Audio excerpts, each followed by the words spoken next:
পুষ্পা নামের একজন পতিতা মেয়ে গ্রামে আসার পর থেকে একের পর এক বাচ্চা মেয়েদের খুন হতে থাকে। আর এই সন্দেহের জের যায় সেই পতিতা মেয়ের বয়ফ্রেন্ডের দিকে। সন্দেহের জন্য পুলিশ তাকে গ্রেফতার করে নিয়ে যায়, কিন্তু তাতে করেও বাচ্চা মেয়েদের খুন হওয়া যেন কিছুতেই কমছে না। এমনকি ঘটনাগুলো দিনকে দিন অনেক বেড়েই চলছিল। এই সবকিছু পুষ্পাকে দিনকে দিন অনেক ভাবিয়ে তুলেছিল। এরপর সে একাই সিদ্ধান্ত নেয় এই সকল রহস্যের উদ্ঘাটন করবে। পুষ্পা কি তাহলে আসল কালপিটকে খুঁজে বের করতে পারবে? আর কে বা কারা এই ঘটনা ঘটিয়েছে সেই রহস্য উদ্ঘাটন করতে পারবে? জানতে হলে তোমাদেরকে সম্পূর্ণ ভিডিওটি দেখতে হবে।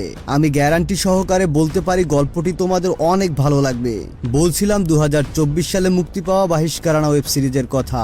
তো বন্ধুরা, ভিডিওটি শুরু করার আগে তোমাদের কাছে ছোট্ট একটা অনুরোধ। আমি তোমাদের বোঝার সুবিধার্থে সিজন 1-এর 6টা এপিসোডই এক্সপ্লেন করে দিয়েছি, তাই তোমরা আমার এই কষ্টের বিনিময়ে এই ভিডিওতে একটি লাইক করে দিয়ে চ্যানেলটিকে এখনই সাবস্ক্রাইব করে দাও। আর হ্যাঁ, তোমাদেরকে আমার সাথে থাকার জন্য অসংখ্য অসংখ্য ধন্যবাদ। তো আর বেশি কথা না বাড়িয়ে আজকের এক্সপ্লেনেশনটি শুরু করা যাক। গল্পের শুরুতে আমরা দার্শি এবং চিট্টি নামের দুজন লোককে দেখতে পাই। তারা ছিল দুজন খুবই ভালো বন্ধু। তারা দুজন মূলত একসাথেই থাকতো। এরপর আমরা দেখতে পাই একটি বাস থেকে পুষ্পা নামের একজন মেয়ে নামছে। সে আসলে একজন প্রস্টিটিউট, মানে সহজ কথায় বলতে গেলে সে একজন পতিতা। পুষ্পার প্রথম দেখা হয় চিট্টির সাথে। এরপর পুষ্পা চিট্টিকে বলে সে গ্রামের চেয়ারম্যানের সাথে একটি ব্যবসায়ী কাজের জন্য এসেছে। এরপর চিট্টি এই কথা শুনে তাকে চেয়ারম্যানের বাড়ির দিকে নিয়ে যাচ্ছিল। রাস্তায় তাদের সাথে দার্শির সাথে দেখা হয়ে যায়। চিট্টি দার্শিকে তাদের সাথে যেতে বলে। এরপর তারা পুষ্পাকে নিয়ে চেয়ারম্যানের বাড়িতে পৌঁছে যায়। আর এখানে একজন লোককে দেখানো হয় যার নাম ছিল শিবাইয়া। শিবাইয়াই হচ্ছে মূলত এই গ্রামের চেয়ারম্যান। পুষ্পা শিবাইয়ার সাথে বিজনেসের ব্যাপারে কথা বলে। এরপর তাকে চেয়ারম্যান বলে, তুমি যদি আমার সাথে কাজ করতে চাও তাহলে অন্য কারো দিকে তোমার নজর দেয়া যাবে না। এরপর পুষ্পা তার কথায় রাজি হয়ে যায়। তারপর চেয়ারম্যান দার্শিকে বলে পুষ্পার জন্য একটি থাকার ব্যবস্থা করে দিতে। গ্রামের কর্নারে ছোট্ট একটা বাড়ি ছিল। দার্শি তাকে সেখানেই থাকার ব্যবস্থা করে দেয়। এরপর দৃশ্য পরিবর্তন হয়। পুষ্পা, দার্শি এবং চিট্টি হসপিটালের দিকে যাচ্ছিল। যাবার পথে শিবাইয়ের একজন খাস লোক যার নাম ছিল সুরি, সেও তাদের সাথে বাসে উঠে পড়ে। আর সে পুষ্পাকে অনেক কথা বলে সিডিউস করার চেষ্টা করে, কিন্তু পুষ্পা এতে কিছুতেই রাজি হয় না। তাই সুরি এই ব্যাপারটা বুঝতে পেরে বাস থেকে তখনই নেমে যায়। তারপর দেখানো হয় পুষ্পাকে এইচআইভি টেস্ট করানোর জন্য নিয়ে আসা হয়েছে। এরপর তার এইচআইভি টেস্ট করানো হয়। অন্যদিকে আমরা দেখতে পাই শিবাইয়া একজন রিপোর্টারকে কুয়ায় ফেলে মারতে চায়, কারণ ওই রিপোর্টার তার বিরুদ্ধে পত্রিকায় অনেক খারাপ খারাপ কথা লিখেছিল। ঠিক এরই মধ্যে দার্শি এবং চিট্টি চলে আসে পুষ্পার এইচআইভি রিপোর্ট নিয়ে। শিবাইয়া দেখে পুষ্পার এইচআইভি রিপোর্ট নেগেটিভ এসেছে। তারপর থেকে শিবাইয়া পুষ্পার সাথে ইন্টিমেট হওয়া শুরু করে। মোট কথা এখানে বলা যায় যে তাদের মধ্যে একটা অবৈধ সম্পর্ক গড়ে ওঠে। এরপর এক গ্রামের মেয়েকে দেখানো হয় যার নাম ছিল লক্ষ্মী। লক্ষ্মীর বাড়ির পাশের বাড়ি ছিল দার্শিদের। আর দার্শির সাথে যখনই লক্ষ্মীর দেখা হতো তখন প্রচুর ঝগড়া হতো। একদিন চিট্টি, দার্শি এবং পুষ্পা পুজো করার জন্য মন্দিরের দিকে যায়। আর এখানে লক্ষ্মী আগে থেকেই পুজো করছিল। আর সেখানেই লক্ষ্মীর সাথে পুষ্পার প্রথম দেখা হয়। তারা যখন পুজো শেষ করে বাড়ির দিকে ফিরছিল, তাদের আসার পথে সুরির সাথে দেখা হয়। আর এদিকে সুরি দার্শিকে দেখে অনেক খেপানোর চেষ্টা করে। সুরি দার্শিকে তার সাথে কুস্তি লড়তে বলে। তখন পুষ্পা তাকে সাইডে সরিয়ে দিয়ে সে নিজেই তার সাথে কুস্তি লড়তে নেমে যায়। এমনকি সে কৌশলে সুরিকে হারিয়েও দেয়। এরপর থেকে সুরি পুষ্পার উপর অনেক খেপেছিল, কারণ সে সুরিকে সবার সামনে কুস্তিতে হারিয়ে দিয়েছিল। তারপর সে কিছু মানুষের সাথে বলে তাকে পুষ্পা কুস্তিতে হারিয়ে দিয়েছে। সে সেখানে বসে চিন্তা করছিল সে কিভাবে তার উপরে বদলা নেবে। অন্যদিকে পুষ্পা আর দার্শি খুব কাছাকাছি আসতে শুরু করে। দার্শি পুষ্পাকে যতই দেখে ততই তার মায়ায় পড়ে যায়। আস্তে আস্তে সে তাকে ভালোবাসতে শুরু করে। এটা নিয়ে দার্শি চিট্টির সাথে আলাপ করে। সে চিট্টিকে বলে তার মতো সুন্দরী একটা মেয়ে কেন এসব করছে, সে কেন তার সম্মান এবং সৌন্দর্যতা বিলিয়ে দিচ্ছে, পুষ্পা কেন একটা সুন্দর জীবন শুরু করছে না। তখনই দার্শি চিট্টিকে উঠে বলে সে পুষ্পাকে বিয়ে করতে চায় এবং তাকে একটা নতুন জীবন উপহার দিতে চায়। এরপর দেখানো হয় পুষ্পা তার নিজের বাড়ির পুকুর ঘাটে বসে আছে। এদিকে দেখা যায় সুরি পুষ্পার বাড়ির দিকে যাচ্ছে তার উপরে বদলা নেওয়ার জন্য। তখন দার্শি এবং চিট্টি তাকে কিছু বলার জন্য তাদের বাড়ির উদ্দেশ্যে রওনা হয়, কিন্তু সুরি তাদের আগেই সেখানে উপস্থিত হয় এবং পুষ্পার ইজ্জতে হাত দিয়ে বসে। আর সে তাকে বেইজ্জতি করে সেখান থেকে চলে যায়। ঠিক ওই সময় দার্শি এবং চিট্টি সেখানে চলে আসে আর পুষ্পাকে সামলে নেয়। এরপর পরের দিন সকালের দৃশ্য দেখানো হয়, যেখানে একটা অল্প বয়সী মেয়ে গলায় রশি দিয়ে বট বটগাছের সাথে ঝুলে আছে। খবরটা শুনে সেখানে সকল গ্রামবাসী চলে আসে। এছাড়া লক্ষ্মী, চিট্টি, পুষ্পা এবং দার্শি সবাই সেখানে চলে আসে। কিছুক্ষণ পরে সেখানে সূর্য চলে আসে, আর সে এসে বলতে থাকে, আহারে বেচারা, মেয়েটা খুব গরিব ঘরের মেয়ে, কোনো এক বড়লোক ছেলের সাথে তার সম্পর্ক ছিল, আর তারা তাকে ব্যবহার করে ছেড়ে দিয়েছে, তাই এখন হয়তোবা তারা মেনে নেয়নি, তাই সে আত্মহত্যা করেছে। দার্শি এইসব কথাগুলো শুনতে না পেরে তার কথার প্রতিবাদ করে, আর ঠিক তখনই দার্শি এবং সূর্যের মধ্যে তখন একটা ঝামেলা বেঁধে যায়। এর মধ্যে সেখানে গ্রামের চেয়ারম্যান শিবাইয়া চলে আসে। এরপর সে তাদের দুজনকে থামিয়ে শান্ত করে আর গ্রামবাসীদের সামলে নিয়ে তাদেরকে সান্ত্বনা দেয়। এরপর মেয়েটার শেষকৃত্যের কাজ সম্পন্ন করা হয়, আর এখানে আমাদেরকে চিট্টিকে দেখানো হয়, যে মেয়েটিকে নিয়ে বলছিল মেয়েটা লেখাপড়ায় খুবই ভালো ছিল। আমাদের গ্রামের অধিকাংশ ছেলে মেয়ে কেউ কৃষিকাজ করতো, না হয় গৃহের কাজ, না হয় কেউ দিনমজুর, কিন্তু মেয়েটা লেখাপড়ায় খুবই ভালো ছিল। না জানি তার ফিউচার কতটা ব্রাইট হতো, আমাদের জন্য হয়তোবা সে ভবিষ্যতে ভালো কিছু করতে পারত। যাই হোক, পরের দৃশ্যে আমরা দেখতে পাই দার্শি এবং পুষ্পা গ্রামের লোকদের থেকে লুকিয়ে তারা ঘুরতে বের হয়। এরপর তারা একে অপরের কাছাকাছি আসতে শুরু করে, আর এখান থেকে পুষ্পার দার্শিকে অনেক ভালো লাগতে শুরু করে। দার্শি তো আগে থেকেই পুষ্পাকে অনেক ভালোবাসতো। এক পর্যায়ে দার্শি পুষ্পাকে বলে দেয়, আমি তোমাকে বিয়ে করতে চাই। পুষ্পা একটি মুচকি হাসি দিয়ে তার প্রস্তাবে রাজি হয়ে যায়। আসলে এই কয়দিনে পুষ্পা দার্শিকে খুবই ভালোবেসে ফেলেছে। দার্শি আর পুষ্পা চিন্তা করে এই সম্পর্কের কথা তারা চেয়ারম্যানকে জানিয়ে দেবে, যে তারা দুজনে বিয়ে করতে চায়। তারা আরো বলবে তারা দুজন মিলে সুন্দর একটা সংসার শুরু করতে চায়। এরকমের জীবনে পুষ্পা আর তাকে রাখতে চায় না। তখন দার্শির বন্ধু চিট্টি তাদেরকে নিষেধ করে। সে বলে, এসব কথা শুনলে চেয়ারম্যান তোকে ছাড়বে না। তুই জানিস না কয়েকদিন আগে সে একজন লোককে মেরে ফেলেছে? সে কেমন লোক তোমরা তো ভালো করেই জানো, আর এগুলো শোনার পর তোমাদের সাথে সে কি করবে এর কোনো ঠিক নেই। কিন্তু দার্শি তার কোনো কথাই শোনে না। দার্শি বলে, আমি ছোটবেলা থেকে তার কাছে বড় হয়েছি, সে এমনটা আমার সাথে কখনোই করতে পারবে না। এরপর পুষ্পা এবং দার্শি দুজন মিলে শিবাইয়ার কাছে যায়। তারা সেখানে গিয়ে তাদের সম্পর্কের কথা জানিয়ে দেয়, আর বলে, মালিক, আমরা বিয়ে করতে চাই, আমরা দুজন মিলে একটা নতুন সংসার শুরু করতে চাই। চেয়ারম্যান তাদেরকে বলে, আচ্ছা তোমরা বিয়ে করে নাও। কিন্তু তার কথা শেষে একটা এক্সপ্রেশন দেখে বোঝা যায় এর মধ্যে কোনো না কোনো গন্ডগোল তো অবশ্যই আছে।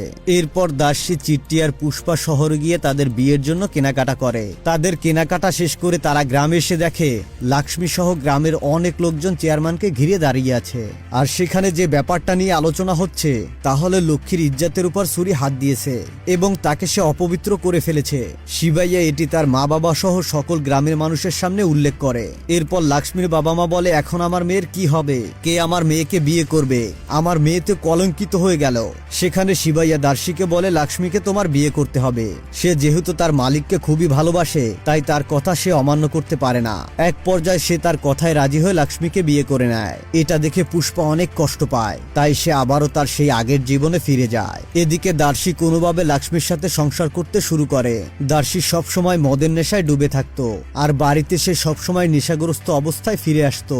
দিনের পর দিন সে এসবই করে বেড়াচ্ছিল।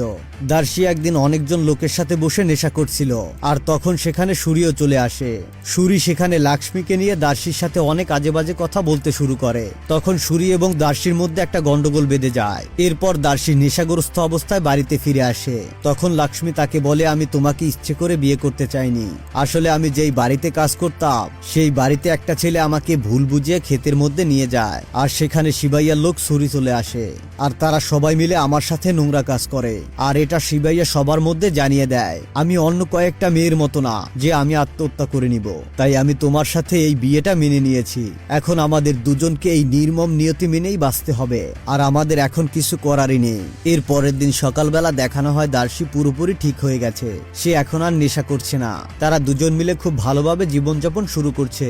দার্শি এবং লক্ষ্মী হয়তোবা তাদের জীবনকে নতুন একটা সুযোগ দিয়েছে। কিন্তু হঠাৎ করে দার্শি একদিন চিট্টির সাথে বলে সে পুষ্পার সাথে আবার একবার দেখা করতে চায়। চিট্টি তাকে বলে, তুই এত সুন্দর একটা জীবনযাপন করতে শুরু করেছিস, এখন কেন আবার পুষ্পার সাথে দেখা করতে চাস? তখন দার্শি বলে, পুষ্পাকে তো আমি প্রথমে ভালোবেসেছিলাম, তাকে আমি কি করে ভুলে যেতে পারি? চিট্টি তাকে বলে, পুষ্পাকে তোর ভুলে যাওয়াই উচিত। আর সেদিন রাতে পুষ্পার সাথে দেখা করার জন্য শিবাইয়ার বাড়ির উদ্দেশ্যে রওনা হয়। দার্শি আসলে জানতো না এই বেরিয়ে যাওয়াটাই তার জীবনের কাল হয়ে দাঁড়াবে। দার্শি যখন রাস্তা দিয়ে যাচ্ছিল তখনই সে একটা মেয়ের চিৎকার শুনতে পায়। দুটি লোক একটি মেয়ের উপর নির্যাতন করছিল। এরপর দার্শি মেয়েটিকে বাঁচাতে গেলে তাদের সাথে দুজন লোকের হাতাহাতি হয়। তখন দার্শি একজন লোককে আহত করে দেয় এবং তার একটি হাত কেটে ফেলে। মারামারির এক পর্যায়ে তারা একটু সুযোগ পেয়ে দার্শির মাথায় আঘাত করে অজ্ঞান করে দেয়। অন্যদিকে যে মেয়েটা রয়েছে তার মাথায় কুড়াল দিয়ে আঘাত করে তাকে মেরে ফেলে। পরের দিন সকালে গ্রামবাসী এসে দেখে দার্শির হাতে কুড়াল আর মেয়েটি মৃত অবস্থায় সেখানে পড়ে আছে। গ্রামের সবাই ভেবে নেয় দার্শি হয়তোবা এই খুনটা করেছে। এরপর সেখানে পুলিশ এসে গ্রামের সবার কথা শুনে দার্শিকে ধরে নিয়ে যায়, কিন্তু কেউ এটা ক্লিয়ার করে না যে দার্শি এই খুনটা করেনি। এরপর সেখানে লক্ষ্মীও আসে এবং পুলিশের গাড়ির পেছনে পেছনে দৌড়াতে থাকে। যে গাড়িতে করে তার স্বামীকে নিয়ে যাওয়া হচ্ছে, লক্ষ্মী দৌড়ে এসে তার স্বামীর হাত ধরে বলে আমি মা হতে যাচ্ছি। সে পুলিশকে বলে আমার স্বামী নির্দোষ, আমার স্বামীকে ছেড়ে দিন, কিন্তু তারা তার কোনো কথাই শোনে না। দার্শিকে তারা ধরে সোজা থানায় নিয়ে যায়। এরপর দৃশ্য পরিবর্তন হয়ে 7 বছর পরে দেখানো হয়। 7 বছরের সাজা শেষ করে দার্শি জেল থেকে বের হয়। আসার পর সে যখন বাড়িতে প্রবেশ করে তখন সে একটা বাচ্চা মেয়েকে দেখতে পায়, আর এই বাচ্চা মেয়েটি ছিল মূলত দার্শির মেয়ে। দার্শির মেয়ে তাকে প্রথম দেখতে পেয়ে চিনতে পারেনি, কারণ জন্মের পর তার বাবাকে সে দেখেনি। দার্শির মেয়ে তাকে দেখে একটু ভয় পেত, কিন্তু আস্তে আস্তে তার বাবার সাথে সুন্দর একটা সম্পর্ক তৈরি হয়ে যায়। এরপর সেখানে চিট্টি চলে আসে দার্শির সাথে দেখা করতে। চিট্টি দার্শিকে বলে তুমি গ্রামে ফিরে এসেছো শুনে আমি আর তোমার সাথে দেখা না করে থাকতে পারিনি, তাই সোজা তোমার কাছে চলে এসেছি। এরপর দার্শি এবং চিট্টির মধ্যে একটা কথা হয় যেটা একটু অদ্ভুত টাইপের ছিল। যেমন দার্শি চিট্টিকে বলে আমি যখন রিলিজ পেয়ে গ্রামের দিকে ফিরে আসছিলাম তখন 3 জন লোক আমার উপরে হামলা করে। সবার মুখ বাঁধা থাকার কারণে আমি তাদেরকে চিনতে পারিনি, যাদের মধ্যে একজনের ছিল হাত কাটা, কিন্তু তারা আমার উপর কেনই বা হামলা করেছে এই ব্যাপারটা আমি বুঝতে পারছি না। যাই হোক আমাদেরকে তাদের খুঁজে বের করতে হবে। চিট্টি বিষয়টা শুনে অবাক হয়ে যায়। এরপর দেখানো হয় দার্শি শিবাইয়ের সাথে দেখা করতে এসেছে। তখন শিবাইয়া দার্শিকে দেখে বলে আমি তোমাকে ছাড়ানোর জন্য অনেক চেষ্টা করেছি, কিন্তু পুলিশ আমাকে কোনো না কোনো বাহানা দিয়ে তোমার থেকে দূরে পাঠিয়ে দিত। যাই হোক তুমি যখন ছাড়া পেয়েছো ভালোই হয়েছে। চিট্টি রাতে দার্শির সাথে দেখা করতে এসেছে। দার্শি এবং তার পুরো পরিবার তখন ঘুমাচ্ছিল। ঘুম ভাঙলে দার্শি তার মেয়েকে কোথাও দেখতে পায় না। এরপর দার্শি আর চিট্টি মিলে তার মেয়েকে খুঁজতে বেরিয়ে পড়ে। তারা খুঁজতে খুঁজতে দুজন দুদিকে চলে যায়। চিট্টি দার্শির মেয়েকে খুঁজতে খুঁজতে একটি জায়গায় চলে আসে, আর সে সেই হাত কাটা লোকটিকে দেখতে পায়, যার কথা দার্শি কিছুদিন আগে তাকে বলেছিল। চিট্টি লোকটির পিছু পিছু করতে করতে শিবাইয়ের বাড়িতে চলে আসে। এরপর আমরা এখানে এসে জানতে পারি ওই হাত কাটা লোকটি অন্য কেউ নয়, আসলে এই লোকটি হচ্ছে শিবাইয়ের খাস লোক সুরি।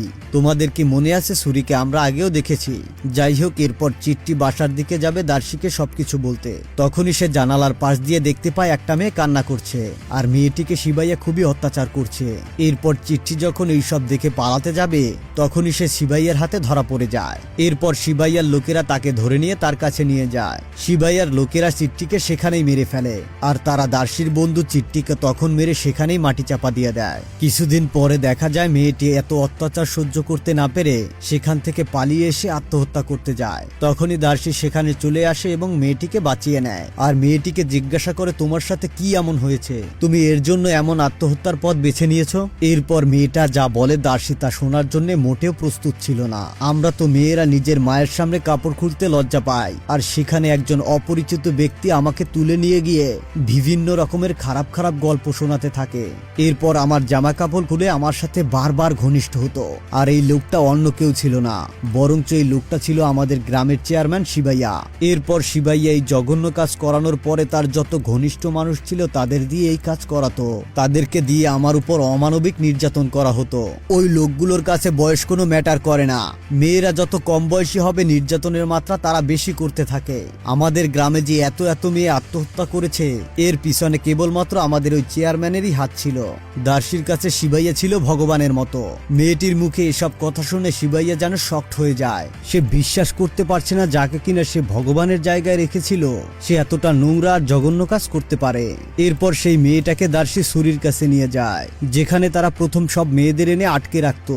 আর সেখানে গিয়েই দার্শি তার মেয়েকে দেখতে পায়। সে যখনই তার মেয়েকে উদ্ধার করে সেখান থেকে নিয়ে চলে যাবে তখনই সে সুরিকে সেখানে দেখতে পায়। সুরির উপর দার্শির এতটাই ক্ষোভ তৈরি হয় যে তাদের মধ্যে একসময় মারামারি লেগে যায়। এক পর্যায়ে দার্শি সুরিকে এমন ভাবে আঘাত করে সে সেখানেই মারা যায়। এরপর দার্শি যে মেয়েটিকে উদ্ধার করছিল এবং তার মেয়েকে নিয়ে সে সেখান থেকে চলে যায়।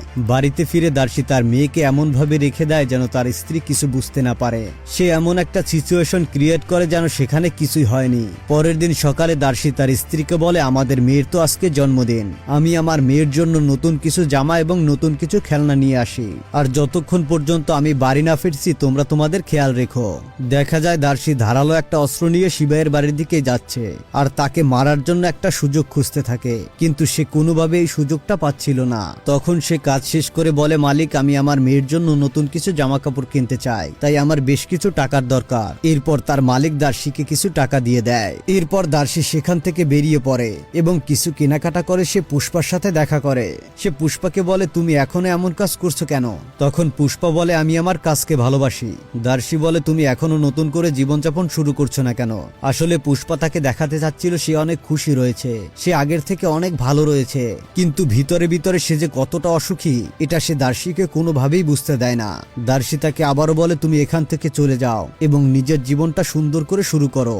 পুষ্পা তখন বলে, হ্যাঁ আমি তো শুরু করতেই চাই, কিন্তু এমন কোনো মানুষ পাই না যে আমাকে আমার মতো করে বুঝবে আর আমাকে অনেক টাকা পয়সা দিয়ে আমার জীবনটা ভরিয়ে দেবে। তোমার খোঁজে যদি এমন কারো সন্ধান থাকে তাহলে তুমি আমাকে জানিও, আর তোমাকে আমি এর বিনিময়ে কিছু টাকা পয়সা উপহার দিব।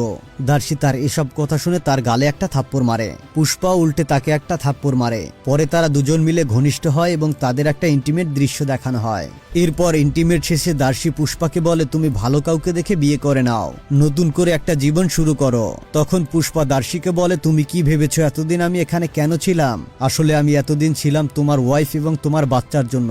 তোমার মেয়ের মধ্যে আমি সবসময় তোমাকে খুঁজে পাই, জানো ও একদম তোমার মতো হয়েছে, আর আমি মূলত এখানে তোমার বাচ্চা এবং ওয়াইফকে প্রোটেক্ট করার জন্য এতদিন এখানে ছিলাম। তুমি এখান থেকে তোমার বাচ্চা এবং স্ত্রীকে নিয়ে অন্য কোথাও চলে যাও, তাহলে আমিও এখান থেকে চলে যাব। দার্শী তখন বলে, গ্রামে যে এত মেয়ে মারা যাচ্ছে আমি কিভাবে এখান থেকে চলে যাই? অন্যায়কারীদের খুঁজে বের করে আমার শাস্তি দিতেই হবে। পুষ্পা তাকে বলে, এসব কিছু ভেবে কোনো লাভ নেই, কারণ তারা অনেক শক্তিশালী, অনেক পাওয়ারফুল। তুমি যদি শিবাইয়ের সাথে ঝামেলা করতে যাও তাহলে তোমাকে ওরা ছাড় দিবে না। আসলে পুষ্পা ও শিবাইয়ের আসল রূপটা জানতো। পুষ্পা শুধুমাত্র দার্শীর পরিবারের জন্য এতদিন এখানে রয়ে গিয়েছিল, যাতে করে ওরা ওদের কোনো ক্ষতি করতে না পারে। যাই হোক, এরপরে দেখানো হয় দার্শীর ওয়াইফ এবং তার মেয়ে তার জন্য অপেক্ষা করছে, আর অন্যদিকে দেখানো হয় দার্শী সেখানে পৌঁছে যায়। আসলে দার্শী শিবাইয়াকে মারার জন্য সেখানে গিয়েছিল, কিন্তু উল্টো শিবাইয়ার লোকেরা তাকে এমন ভাবে মারধর করে যে তাকে তারা সেখানেই মেরে ফেলে। কিছুক্ষণ পর দেখা যায় শিবাইয়া দার্শীর বাড়িতে আসে এবং তার স্ত্রীকে জিজ্ঞাসা করে, দার্শী কি এখনো বাড়িতে ফেরেনি? তখন তার স্ত্রী বলে, না সে এখনো বাড়িতে ফেরেনি। শিবাইয়া তখন বলে, আমি তো রাস্তায় তাকে নামিয়ে দিয়েছিলাম, আর এতক্ষণে তো তার বাড়িতে চলে আসারও কথা। শিবাইয়া যখন তাদের বাড়িতে আসে তখন দার্শীর স্ত্রী মাছ রান্না করছিল। শিবাইয়া বলে, আমার প্রচন্ড ক্ষুধা পেয়েছে, আমাকে কিছু খেতে দেওয়া যাবে? বন্ধুরা চিন্তা করো কি একটা সাংঘাতিক ব্যাপার, যেখানে সে কিনা তার স্বামীকেই মেরে ফেলেছে, সে আবার সেই বাড়িতেই খাবার চাচ্ছে। চিন্তা করো কি ধরনের জঘন্য মানুষ এই লোকটা। এরপর শিবাইয়া সেখান থেকে খাবার খেয়ে চলে যায়। যাবার সময় তার ফোনে একটা কল আসে। ফোনের ওই পাশ থেকে বলে দার্শীকে মাটিতে পুঁতে ফেলা হয়ে গেছে। এরপর দৃশ্য পরিবর্তন হয়ে দেখা যায় শিবাইয়া পুষ্পার সাথে দেখা করতে আসে এবং তাকে দার্শীর মৃত্যুর খবরটা জানায়। পুষ্পা দার্শীর মৃত্যুর খবরটা শুনে একদম কান্নায় ভেঙে পড়ে। পরের দিন সকালে পুষ্পা দার্শীর পরিবারের সাথে দেখা করতে যায়। এখানে তার পরিবার আদৌ কিন্তু জানে না যে দার্শী আর বেঁচে নেই। এরপর পুষ্পা তার স্ত্রীকে গিয়ে সবকিছু খুলে বলে। সবকিছু শুনে পুষ্পা শিবাইয়ের বাড়িতে যায় আর সে দার্শীর কথা আবারও তার কাছে জিজ্ঞাসা করে। শিবাইয়া বলে, আমি তাকে শহরে যেতে দেখেছিলাম এবং যাওয়ার সময় আমি তাকে বেশ কিছু টাকাও দিয়ে দিয়েছিলাম। তোমরা একদমই টেনশন করো না, সে কিছুক্ষণের মধ্যে হয়তোবা ফিরে আসবে। দেখো হয়তো কোথাও বা মদ খেয়ে পড়ে আছে। এর থেকে তোমরা এত টেনশন না করে বাড়িতে চলে যাও। আর হ্যাঁ শোনো, তোমার হাতের মাছের ঝোলটা কিন্তু সেদিন খুব মজা হয়েছিল, তাই আজকে আমি তোমার বাড়িতে মাছের ঝোল খেতে যাব। তারপর দার্শীর স্ত্রী আর বাচ্চা সেখান থেকে চলে আসে। এরপর সন্ধ্যা হলে শিবাইয়া এবং তার সব লোকেরা দার্শীর বাড়িতে চলে আসে খাওয়ার জন্য। দার্শীর স্ত্রী তাদেরকে খুব সুন্দর করে খাবার পরিবেশন করে। খাবার খাওয়ার পরপরই এক এক করে সবাই অজ্ঞান হয়ে যায়। ভেতর থেকে তখনই সেখানে পুষ্পা চলে আসে খুব একটা ধারালো অস্ত্র নিয়ে। শিবাইয়া সহ সেখানে থাকা সকল দানবকে সে এক এক করে মারতে থাকে। পুষ্পা তাদেরকে একটা করুণ এবং উপযুক্ত শাস্তি দেয়, যেটা তাদের জন্য একদমই প্রাপ্য ছিল। পরের দিন সকালে পুষ্পা এবং দার্শীর স্ত্রী আর তার বাচ্চা গ্রাম ছেড়ে যাওয়ার জন্য রওনা হয়। যাওয়ার আগে পুষ্পা পুলিশকে একটি ইনফরমেশন দিয়ে যায় যে শিবাইয়ের বাড়িতে যে উঠোনটা আছে আপনারা দয়া করে সেখানে একটু খোঁড়াখুড়ি করবেন, সেখানে আপনারা কিছু না কিছু তো একটা অবশ্যই পাবেন। পুলিশ তার কথা মতো শিবাইয়ের উঠান খুঁড়ে দেখতে পায় সেখানে অনেক মানুষের কঙ্কাল রয়েছে। এগুলো দেখে তো গ্রামের সবাই অবাক হয়ে যায়। গ্রামবাসীদের এভাবে মেরে মাটির নিচে পুঁতে রাখতো ওই কালপিট শিবাইয়া। আর এসব দেখে গ্রামবাসী বুঝতে পারে যে শিবাইয়া কতটা জঘন্য এবং খারাপ লোক ছিল। তখন গ্রামবাসী একদম ক্লিয়ার এবং পরিষ্কার হয়ে যায় যে এসব জঘন্য কাজের পিছনে কে ছিল। এরপর দেখা যায় পুষ্পা এবং দার্শির স্ত্রী তার মেয়েকে নিয়ে গ্রাম থেকে চলে যায়। আর এখানে এই মুভিটা শেষ হয়ে যায়। গ্রামের সকল মানুষ এখন থেকে সুখ শান্তিতে বসবাস করতে শুরু করেছে, কারণ শিবাইয়ের মতো দানব মানুষ এখন আর এই গ্রামে নেই। তো বন্ধুরা, আজকের সিরিজের এক্সপ্লেনেশন তোমাদের কাছে কেমন লেগেছে অবশ্যই কমেন্ট করে জানাবে। আমি নিজে যখন এই সিরিজটি দেখছিলাম তখন আমার কাছে বেশ উপভোগ্য মনে হয়েছে। আর ঠিক তখনই চিন্তা করলাম এত সুন্দর একটা গল্প যদি আমি তোমাদের সাথে শেয়ার না করি তাহলে আমার পেটের ভাত হজমই হবে না। তোমাদের কাছে যদি এই সিরিজটা ভালো লেগে থাকে অবশ্যই একটি লাইক, কমেন্ট এবং শেয়ার করতে ভুলবে না। দেখা হচ্ছে পরবর্তী ভিডিও নিয়ে খুব শীঘ্রই। ততদিন পর্যন্ত ভালো থেকো, সুস্থ থেকো। আল্লাহ হাফেজ।